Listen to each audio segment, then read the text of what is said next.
Chris Metcalfe here for my 2 cents on the last quarter, and I'm coming to you from a farm in Rio de Janeiro state, and we are here, the family and I, over the Easter break just to get away from Sao Paulo, the apartment in Sao Paulo. And what's happening in Sao Paulo is happening all across Brazil. We've seen over 66,000 deaths from COVID over the month of March, and that's more than double that we had in any other month during the whole COVID crisis. It's a really complicated situation. We've started vaccinating here.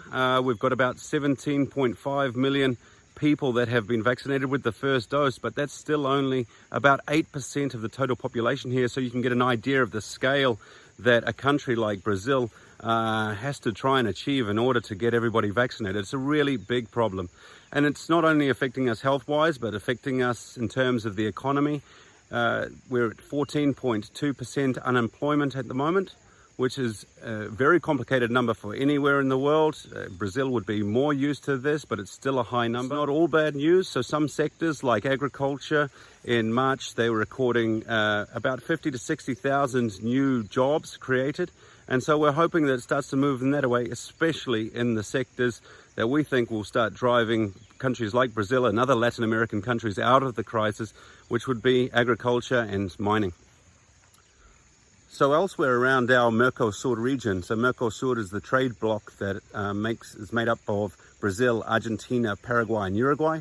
We're not seeing dissimilar figures. It seems to be growing. The numbers seem to be growing in Argentina. We've also received the news that President Fernandez has actually got COVID now after trying to set an example to the population by taking a vaccine. So he took the vaccine a little while ago and has now got COVID. So there's extra complications there in Argentina. And in terms of Uruguay, what we're seeing is that numbers are going up and they're trying to get back to where they were before, where they had relative control over the effects of COVID compared to other countries in the region.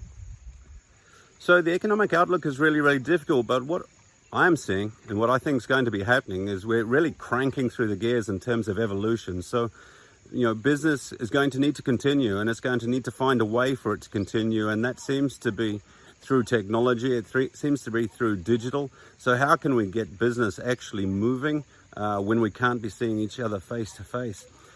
And that's happening especially in health, especially in education. My kids have been homeschooling for the most of the last year, and doing it here at the moment in front of me.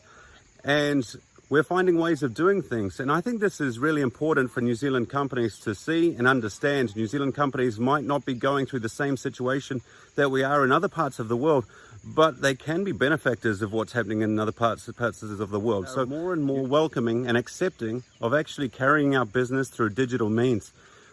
New Zealand, it's a long way from the rest of the world.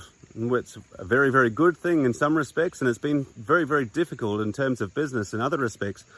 But what this does mean for New Zealand is that it can be a whole lot closer to markets that it just couldn't get to in the past, that now it will be able to. So I think there's a lot of opportunity to come. So in terms of the office, it hasn't been quiet, and we've just actually celebrated, if I can say celebrated, 1 year of home office. I know we're all looking forward to seeing each other again, but I think we're probably a little way off that. And we're seeing an increase in work because New Zealand companies are starting to look at Latin American markets in general as a way to diversify, look for new markets. And so we're doing a lot of work with a lot of new companies. But not just that, the companies that actually had been with us before are looking to pivot. They're looking at ways that they can improve their business, new addressable markets, new ways of doing things. So moving into digital has been a big pivot for a lot of the companies that were here previous.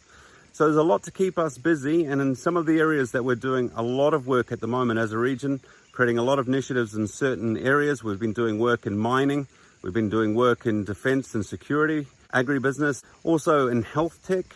For Brazil and Mexico, we'll be looking at informing New Zealand companies what opportunities there are in this area. And these are all big areas where I think technology is going to play a massive part in the future, and New Zealand solutions can really start to play a big part, or start to look at these markets where they potentially have a really interesting piece to play. So one of the big plays we had over the last quarter was the Uruguay Field Days, where we were actually able to bring experts together from New Zealand and from Uruguay to talk about common issues, common problems that the countries were having.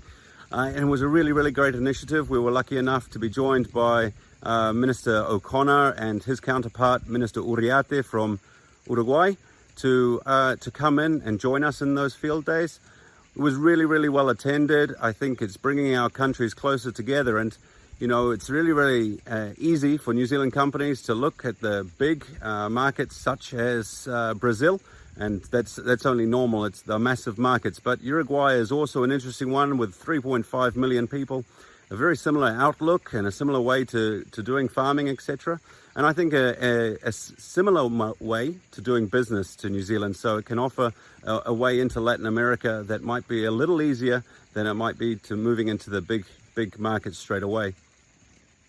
So what have we got coming up into the end of our financial year in June 30? Well, it's a lot about delivery. It's what we've got coming up specifically in the next 3 months is work around agri, health tech, defense and security, and mining, as I said before. But a lot of work with our individual customers as well as they're looking to pivot. There's a lot of great work going on there. There's stuff back in New Zealand that NZTE is doing in digital and in terms of raising capital, etc. So keep an eye out for that. If you're linked in with me, I'll try to share as much of that stuff that's going on so you as New Zealand companies can start to tap into these types of initiatives that could really help push you and your company forward. So from me here in Rio de Janeiro, looking forward to getting back to Sao Paulo later this afternoon. Great to have you all here with me. That's my 2 cents for this quarter. Thank you.